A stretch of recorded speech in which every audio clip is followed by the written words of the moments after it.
They called me a thief for drinking my own water. Not a metaphor. A man in a polo literally pointed at my wellhead like it was a stolen ATM and said, real calm, "We know what you did," and I almost spit my orange juice because, come on, who steals water when you've got a pump in your yard?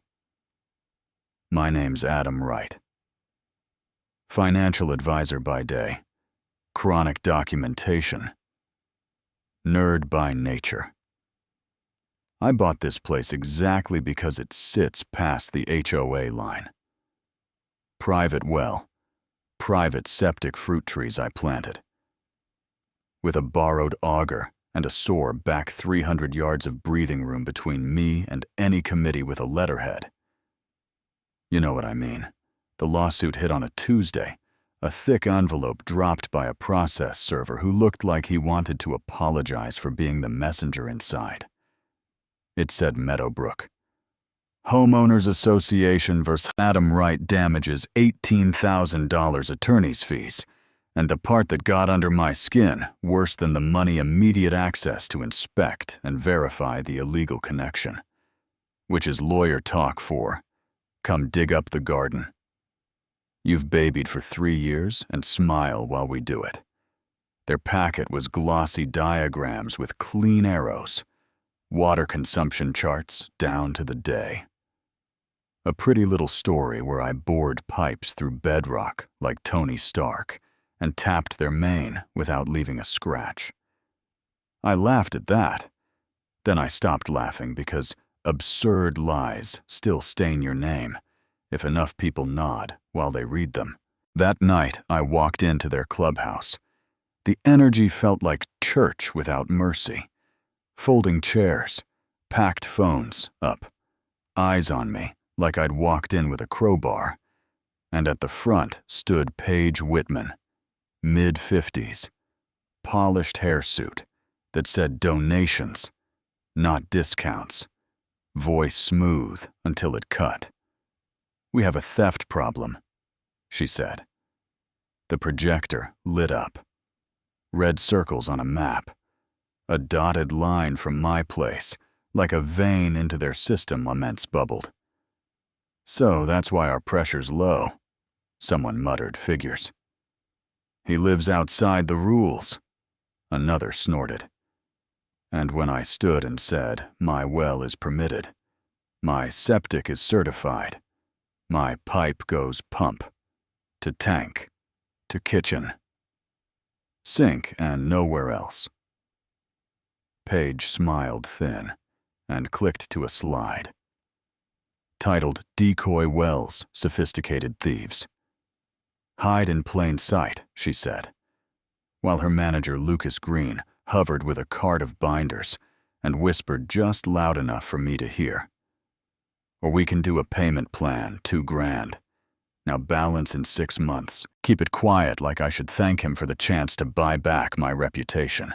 I left to a chorus of cameras that hum of neighborly judgment that sounds like bees in a jar. And in the truck, my hands shook. Anger is hot and easy. Doubt is cold and slow. What if they'd planted something? What if they weren't bluffing, so the next morning I went? Where facts live, even when people lie. Pine County Utilities fluorescent lights, bulletproof glass. The perfume of lemon cleaner and old carpet, a clerk named Sarah slid the papers back and forth, typed. With that bored accuracy you only get from 10,000 forms. Pulled up my parcel. Permits, well, depth. Installation dates. Septic. Sign off, clean. No municipal connection. Ever, I exhaled. She frowned, called a supervisor named Frank, who had sleeves rolled and the face of a man who's seen every flavor of nonsense. 3 weeks ago, he said, tapping the screen. A revised map got uploaded, showing your parcel connected to Meadowbrook's main authorization code. On the submission reads, Lucas G., and the floor tilted, Because you don't revise infrastructure maps. Like you edit a grocery list, those maps guide emergency crews, and maintenance and budgets falsifying them isn't a boo-boo, it's a federal problem. With a capital F, they printed both maps, the original and the fake timestamp signatures.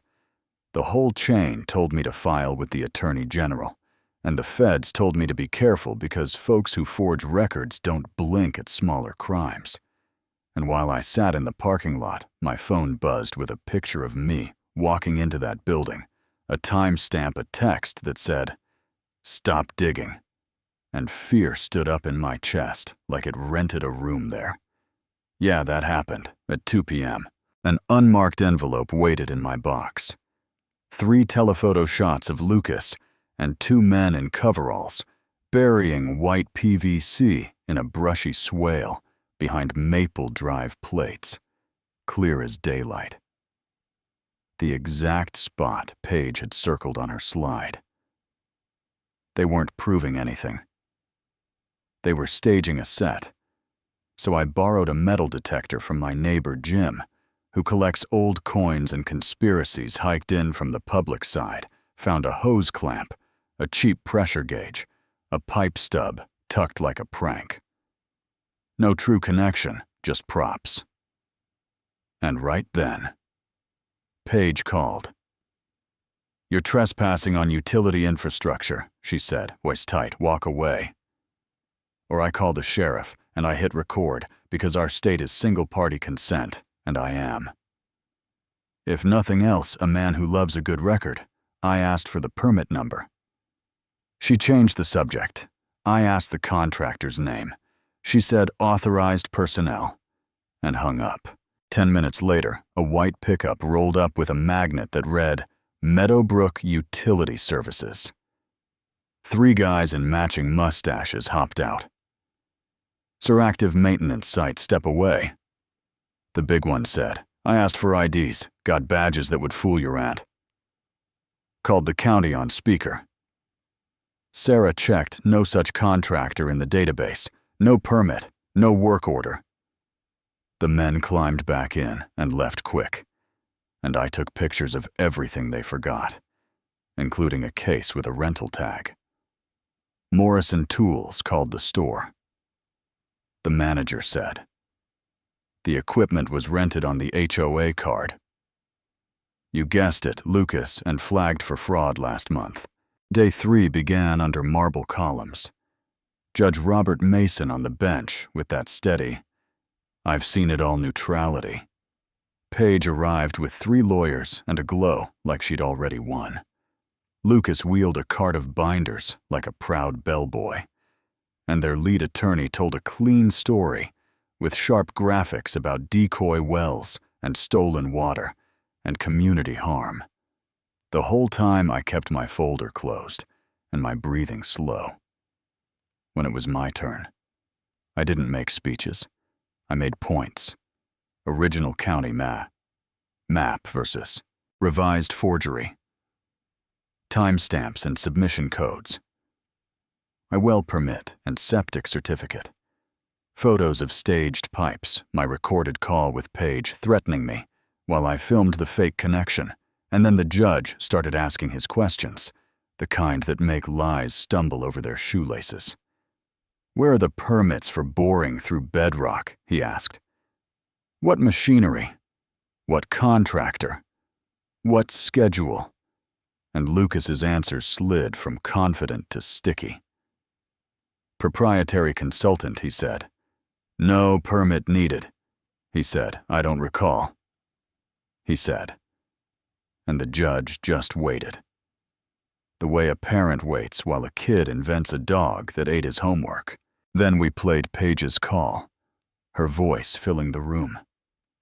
The threats, the buzzwords, the claim that there were federal censors in a ditch.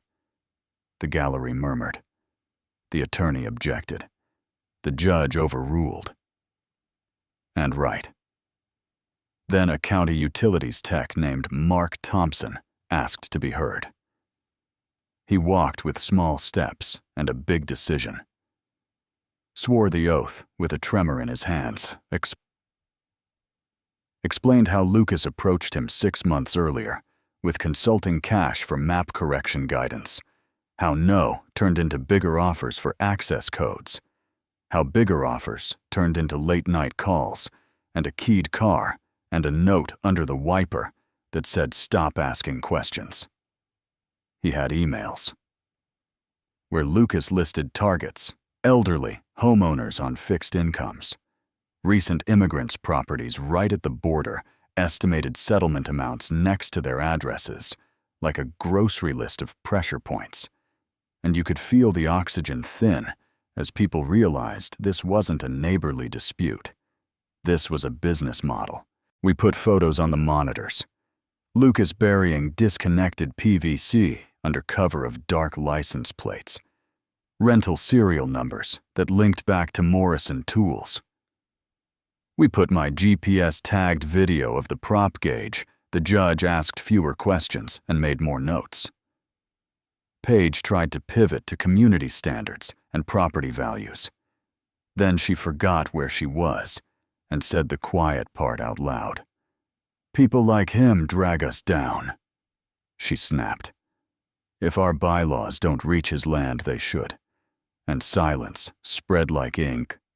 The judge leaned forward, voice low. Ms. Whitman, Wright does not live in your neighborhood. He is not subject to your rules, and the only thing I see here is a fabricated record designed to force compliance. Then the gavel hit. Case dismissed with prejudice. Criminal referrals to the state and federal authorities for fraud. Conspiracy impersonation. Civil rights violations. Under color of authority. The 2 suits in the back stood flashed badges and led Paige and Lucas through a side door while the room breathed for the first time all day. After that, the story didn't end. So much as settle. The HOA cut a check for malicious prosecution out of an emergency fund. The county tightened map security with human approvals and 2-factor. Mark got whistleblower protections and a handshake that actually meant something. Neighbors who filmed me like a suspect now waved with their whole arm. Not just the fingers, and 6 months later, my well cap caught the morning sun like a coin, and I built a small ring of stones around it and for permits, kept one for lies, recorded and for the quiet idea that dignity is worth the paperwork. I still flinch when a white truck slows by the creek. I still document more than a normal person should. But I drink my coffee on the deck and remind myself that truth doesn't walk into a courtroom by itself. You have to carry it sometimes past a crowd that prefers the show to the evidence. And if you've ever sat in a room where a polished person with a laser pointer tried to tell you who you are, you know exactly what I mean. So let's talk. If you've lived under an HOA, did it protect your peace or police? And if you serve on a board, where's the line between standards and control?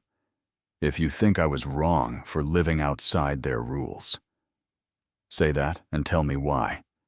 If you've seen fraud dressed up as policy, tell us how you handled it.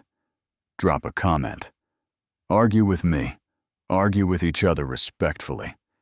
And if this story hit a nerve, hit subscribe. Tap the bell, send it to someone who needs a spine today.